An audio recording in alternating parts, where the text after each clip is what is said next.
Bueno, la idea para hoy es comenzar con el tema de integrales, ¿sí? Lo van a ver en los apuntes en general como integrales múltiples. Nosotros de esas integrales múltiples vamos sobre todo a trabajar con dos, las que se llaman integrales dobles, integrales triples, ¿sí? Antes de empezar con las definiciones de esas integrales, vamos a revisar un poquito el concepto de integral que hicimos para funciones de una sola variable, es decir, el concepto de integrales que teníamos para funciones del tipo i igual a f de x. ¿Sí? Si ustedes recuerdan, eh, si tenemos una función definida en algún intervalo que podemos llamar AB, ¿sí? Lo voy a dibujar acá.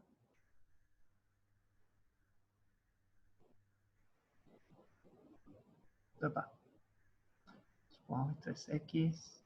Y ahí tenemos acá una función cualquiera. Voy a hacer una función decreciente, pero podría tener cualquier forma que esté definida en un intervalo a b.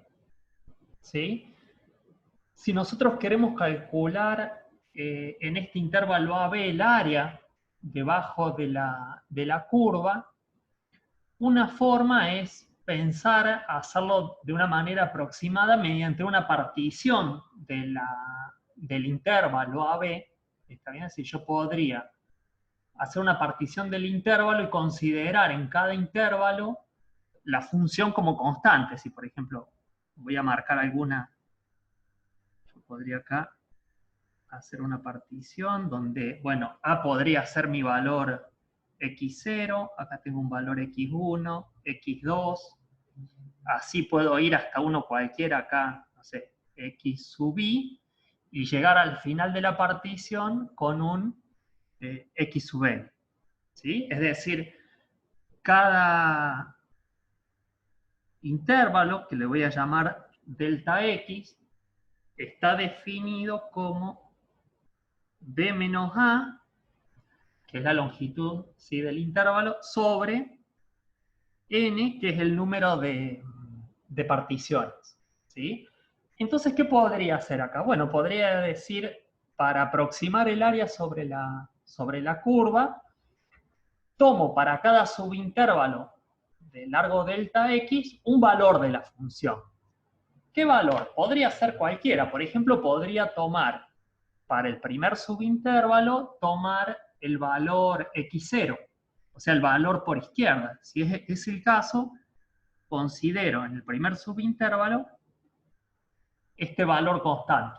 ¿Sí? Entonces, si yo hago el producto de delta x por la función evaluada en x0, lo que voy a tener es el área que estoy marcando.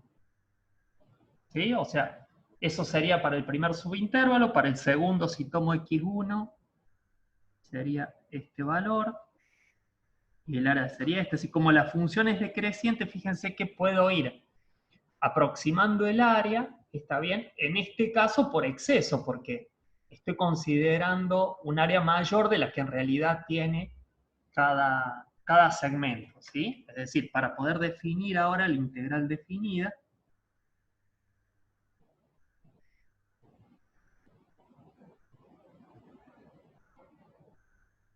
¿sí? La integral definida, ¿cómo la definíamos? Como la sumatoria de estos subintervalos cuando la cantidad de subintervalos tiende a infinito, ¿sí? Es decir, la integral entre a y b de mi f de x diferencial x, ¿sí? La defino como el límite cuando n tiende a infinito de la sumatoria de ¿qué cosa? De las f evaluadas en x sub i por delta x, ¿sí? Con este x sub i que va, fíjense, si tomo por izquierda, el primero que evalúo es el f en x0, o sea que este i va desde 0 hasta ¿cuál? No hasta el n, sino justo hasta el anterior, es decir, si acá está el xn-1, ¿sí? El último valor que tomo sería este para el último subintervalo. ¿Sí? O sea que acá va hasta n-1. ¿Bien?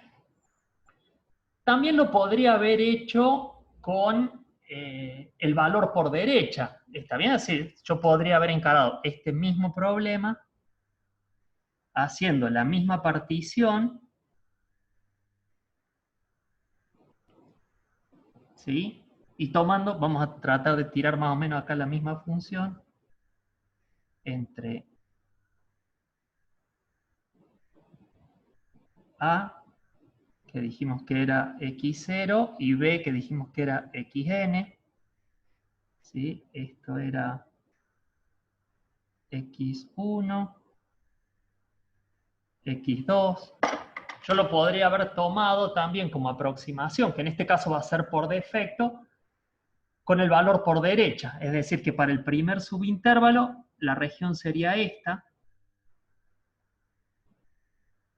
¿Sí? Para el segundo sería esta. Fíjense entonces que estoy tomando qué valor. Para la primera estoy tomando el x sub 1, para la segunda el x sub 2. Entonces esto se podría escribir de la siguiente forma, como la integral AB de f de x como el límite cuando n tiende a infinito de la sumatoria de los f de xy por delta x con y. Fíjense, el primero ahora es el f evaluado en x1, ¿sí? O sea que iba de 1 al último, en este caso que sería el n, ¿sí? Sería este valor acá. Bien, hasta entonces n. ¿Está bien? Así, cualquiera de los criterios que yo tome, ¿está bien?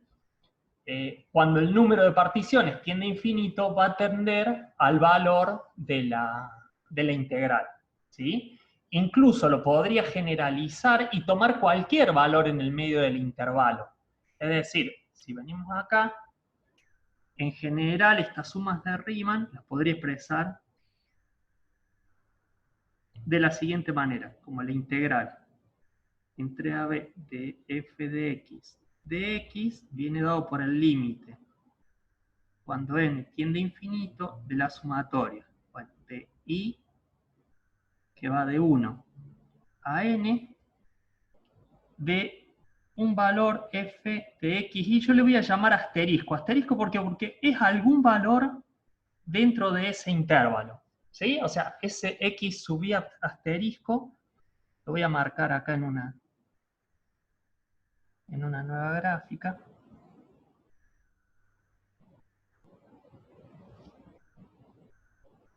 Tenemos entonces la partición desde A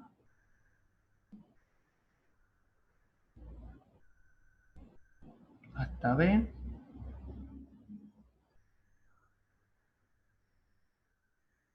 ¿Sí?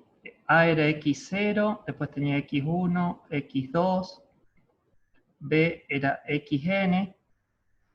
¿Sí?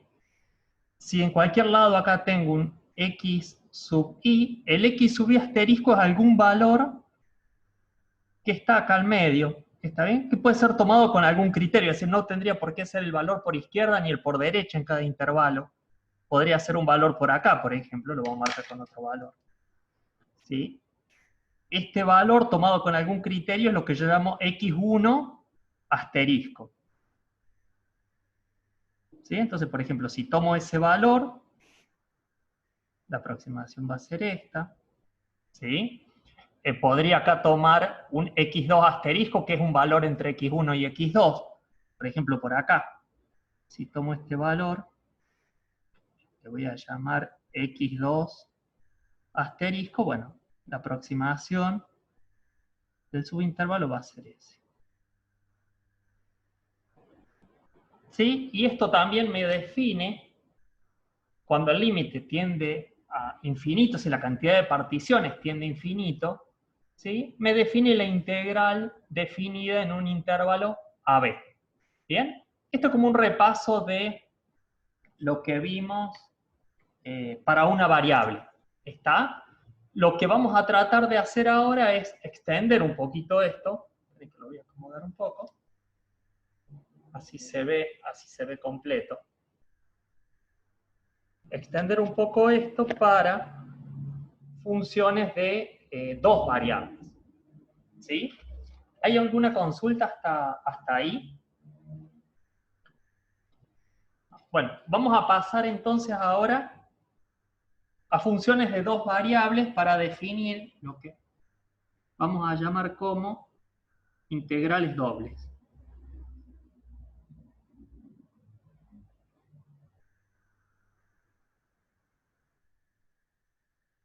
¿Sí? Vamos a suponer que tenemos ahora una función de dos variables, z de x, y, ¿sí? Y que esta función está definida al menos en un intervalo que a mí me interesa, una región que le voy a llamar R, ¿está bien? Que es de AB en X por CD en Y.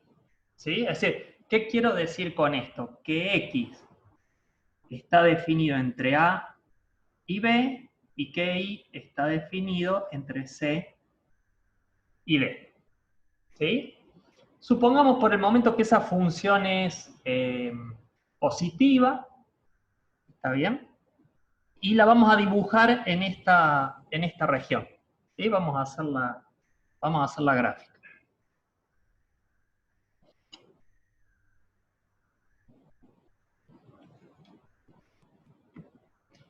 Imagínense que esta función, ¿sí? es el techo de una sala. ¿Sí? Voy a definir X y Z. Dijimos que vamos a definir un intervalo. Lo voy a hacer prolijo acá. Que va desde A hasta B en X. Por acá.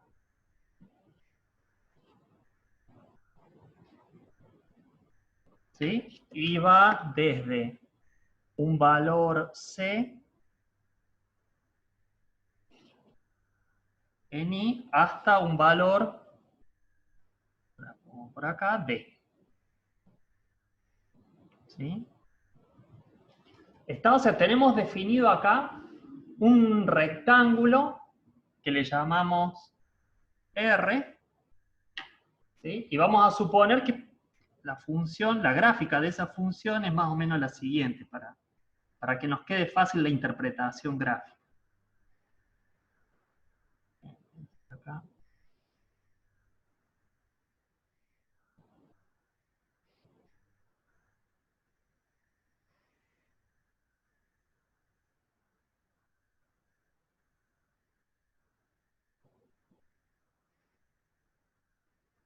¿Sí? Supónganse que ahí tengo graficada acá mi Z como f de xy. ¿Sí? Imaginen que esto es un techo. ¿Está bien? Tienen una habitación, ¿está bien? De longitud b menos a en x y c menos d en y, y este es el techo. ¿Sí? Imaginemos también que alguien les pide calcular para esta habitación el volumen de la habitación. ¿Por qué? Porque, por ejemplo, quiero diseñar la calefacción. Quiero diseñar la calefacción, el aire acondicionado, entonces necesito saber cuántos metros cúbicos tengo. ¿Qué podría hacer yo? Bueno, si el techo fuese plano no hay ningún problema. Calculo los metros cuadrados que tengo acá abajo, está bien, lo multiplico por la altura y eso me da el volumen. Pero bueno, este techo no es plano. ¿Está bien? Este techo está inclinado y ni siquiera está inclinado como un plano inclinado, es una función curva, ¿está bien? Imaginemos que no la conocemos tampoco, pero bueno, podemos hacer alguna medición, ¿sí? Una de las cosas que podríamos plantear acá es decir, podemos aproximar el volumen de esto, ¿sí? Haciendo una partición del dominio. ¿Qué podría hacer? Podría hacer una partición del piso, como si fuesen los cerámicos, digamos, del piso, ¿está bien? Uno podría agarrar y hacer una partición acá en X. ¿Sí? Voy a hacer uno más, aquí estamos. ¿En cuánto lo parto? Y no sé, bueno, lo que me resulte cómodo, ¿está bien? Y hago una partición que podría ser igual o no. El cerámico podría ser cuadrado o podrían ser rectangulares. ¿Está bien? Hago una partición en Y.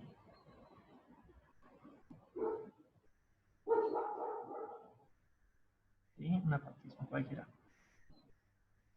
Y ahí vamos, opa, se torce un poco. Una más acá. Una partición en Y. ¿Sí? Es decir, voy a remarcar la región. Sigue siendo, vamos a remarcar en rojo, esta, ¿no? O sea, X de A a B y de C a D.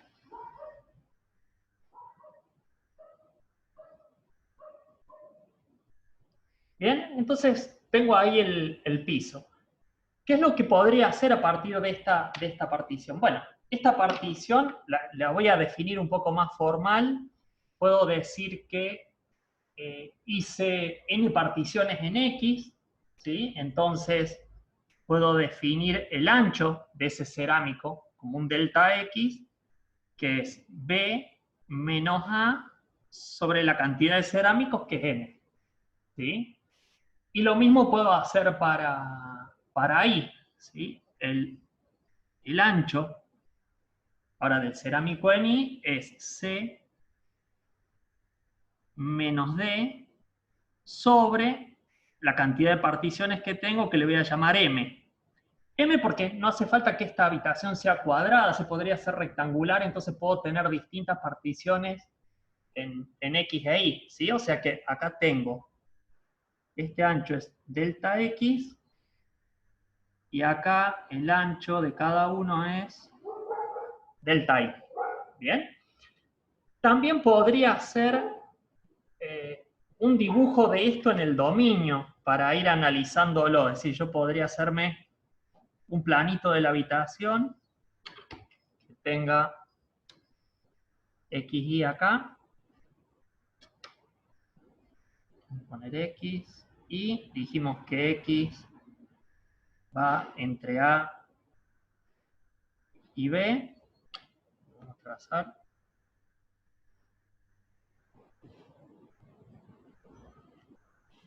¿Sí?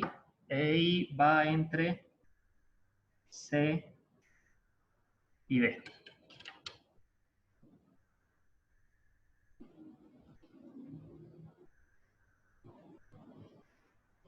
Bien, y acá yo puedo tener esa partición que dibujé arriba.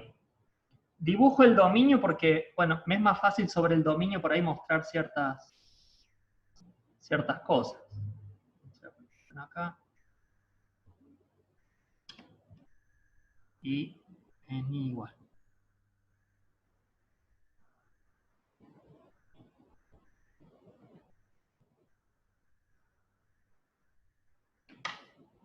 Bien, ahí voy a remarcar el rectángulo.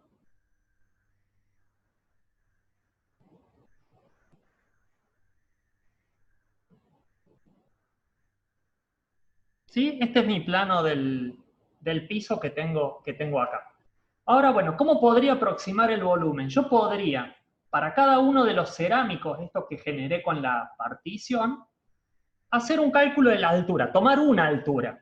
Es decir, ¿con qué criterio? Y no sé, se me ocurre que alguien podría decir, bueno, yo para el rectángulo voy a tomar la altura del vértice que da sobre la pared. O sea, para el primer rectángulo tomo la altura de este vértice. Si fuese así, y considero esa altura constante,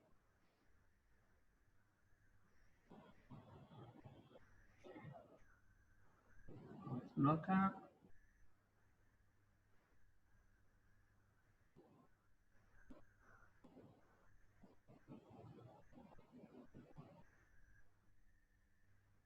Fíjense, yo podría considerar la altura constante, por ejemplo, como la de ese vértice, y multiplicar el área de la base por la altura. ¿Sí? Es decir, ¿cómo haría eso? Podría calcular lo que le llamamos un delta de volumen, ¿sí? Un delta de volumen lo podría calcular como la función tomada en algún punto de ese rectángulo. Yo tomé el primer vértice, pero podría ser un punto genérico. A ese punto genérico le voy a llamar X, IJ asterisco y IJ asterisco, ¿sí? Esa sería la altura. El punto IJ asterisco, bueno, ya lo marcamos acá, lo multiplicaría para sacar el volumen. La altura la tengo que multiplicar por un diferencial de área, el área del cerámico, ¿sí? El área del cerámico, habiendo definido estas dimensiones para la partición del dominio, este delta de área no es otra cosa que delta X por delta Y, ¿sí? Es decir, yo puedo escribir este delta de volumen como la F, bueno, en un punto adentro de cada uno de los intervalos que estoy considerando, por el delta de área, que es delta X, delta Y, ¿sí? ¿Cómo tomé ese punto? Bueno, yo tomé un criterio, que fue tomar el vértice anterior. Si yo sigo haciendo eso, por ejemplo, para el segundo, para este de acá, sería tomar este valor de la función. Entonces vendría calculado acá, el valor, y el volumen sería el que estoy mostrando acá. Ahí. ¿Sí? Fíjense que como lo estoy calculando, el volumen que estoy calculando es por exceso, ¿sí? Como la función es decreciente, este es por exceso, ¿sí? Para marcar estos puntos, fíjense que el A, dijimos, igual que para funciones de una variable, es el lugar donde está x0, después tengo x1, x2, así podría seguir hasta un valor xy, ¿sí? Y el final, como hice n particiones en x, es xn, ¿sí? Para y tengo lo mismo, el c sería el i0,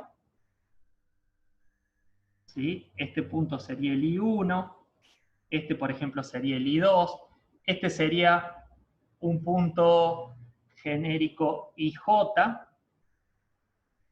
¿sí? IJ, y el último, como hay M, sería el IM, ¿sí? ¿A qué me refiero yo con un valor X, IJ asterisco, IJ asterisco? Bueno, porque dentro de cada uno de estos rectángulos, yo puedo tomar el valor de la función, por ejemplo, en este vértice, en este vértice, en este vértice, en este vértice, al medio.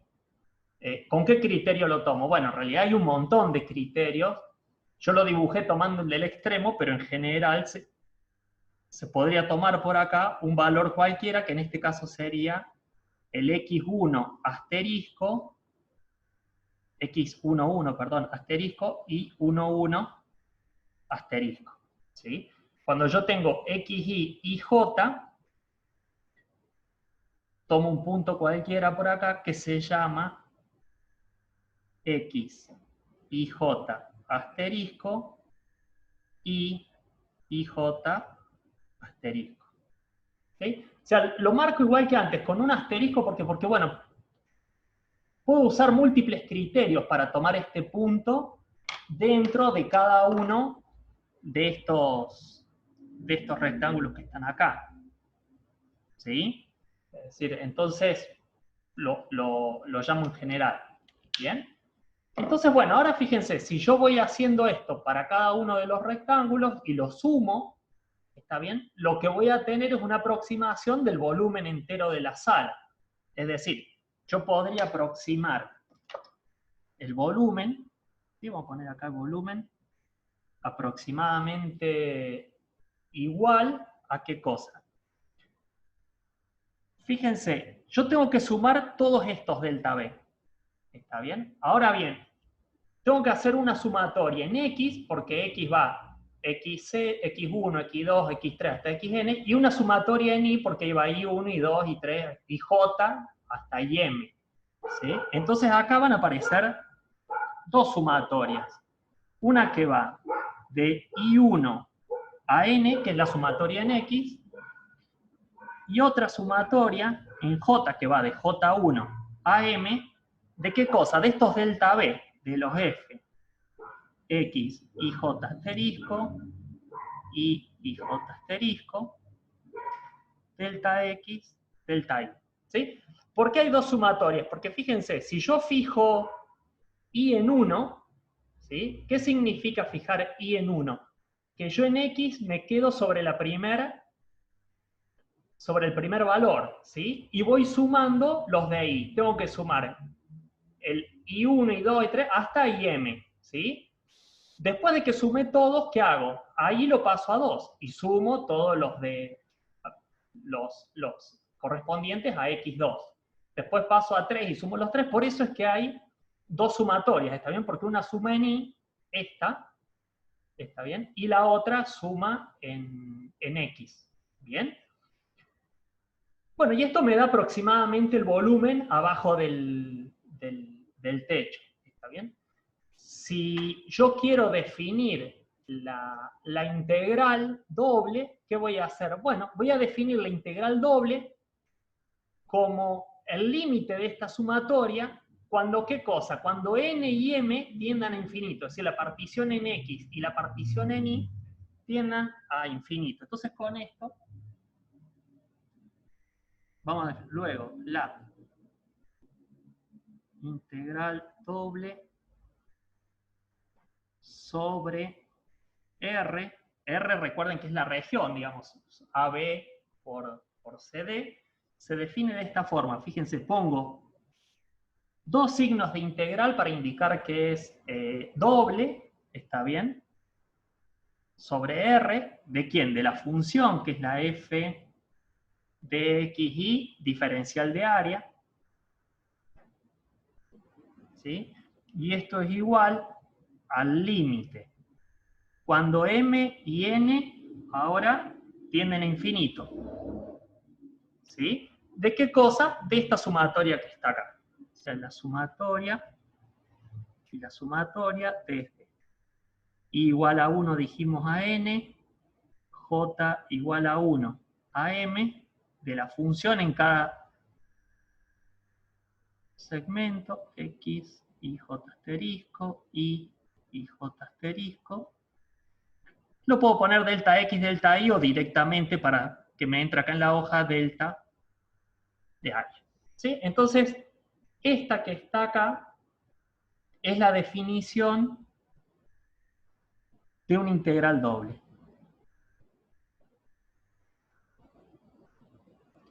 ¿Sí?